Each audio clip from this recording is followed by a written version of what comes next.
वालेकुम व्यूअर्स, कैसे हैं आप। आज हम बना रहे हैं चिकन बोनलेस कढ़ाई। झटपट तैयार होने वाली क्विक रेसिपी, देखने में खूबसूरत और खाने में बहुत ही मजेदार है। Easy and tasty. तो व्यूअर्स, अगर आपने अभी तक हमारे चैनल को सब्सक्राइब नहीं किया तो चैनल को सब्सक्राइब और लाइक करें, क्योंकि ये आपकी तरफ से अप्रिसिएशन होती है ताकि हम मजीद इजी रेसिपीज लाते रहें। शुरू करते हैं अल्लाह के बाबरकत नाम से। बिस्मिल्लाहिर्रहमानिर्रहीम। अल्लाहुम्मा सल्ली अला मुहम्मद व अला आलि मुहम्मद। ये हमने लिया है हाफ के जी चिकन बोनलेस और 1 कप दही।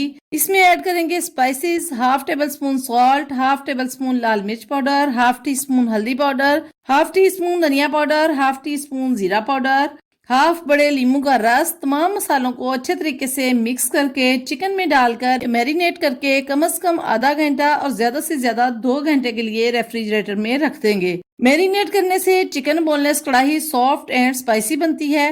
अब ग्रेवी बनाने के लिए 2 मीडियम प्याज, 2 बड़े टमाटर इस तरह कटिंग करके बॉईल करके इस तरह टमाटर का छिलका उतार कर प्याज और टमाटर को ठंडा करके ब्लेंडर मशीन में डालकर ग्राइंड कर लेंगे।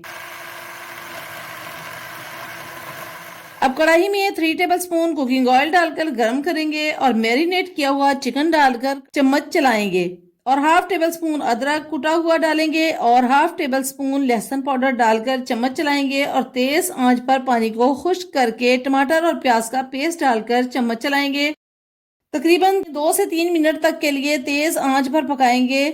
जब चिकन ऑयल छोड़ दे तो 2 से 3 बड़ी हरी मिर्च काट कर शामिल करके चम्मच चलाएं और हाफ कप पानी ऐड करके मिक्स करके आंच बिल्कुल स्लो कर देंगे ताकि मसाला ऑयल छोड़ दे। जब मसाला ऑयल छोड़ दे तो हाफ टी स्पून धनिया पाउडर, हाफ टी स्पून जीरा पाउडर और क्वार्टर टी स्पून काली मिर्च पाउडर डाल दें। देखें, चिकन बोनलेस कढ़ाई तैयार है। बहुत ही लजीज और मजेदार कढ़ाई, झटपट बनने वाली ये रेसिपी आप जरूर ट्राई करें। तो व्यूअर्स, अगर आपको हमारी ये रेसिपी पसंद आए तो हमारे चैनल को सब्सक्राइब और लाइक करें ताकि हम आपके लिए मजीद इजी रेसिपीज लाते रहें। अगली वीडियो आने तक अल्लाह हाफिज।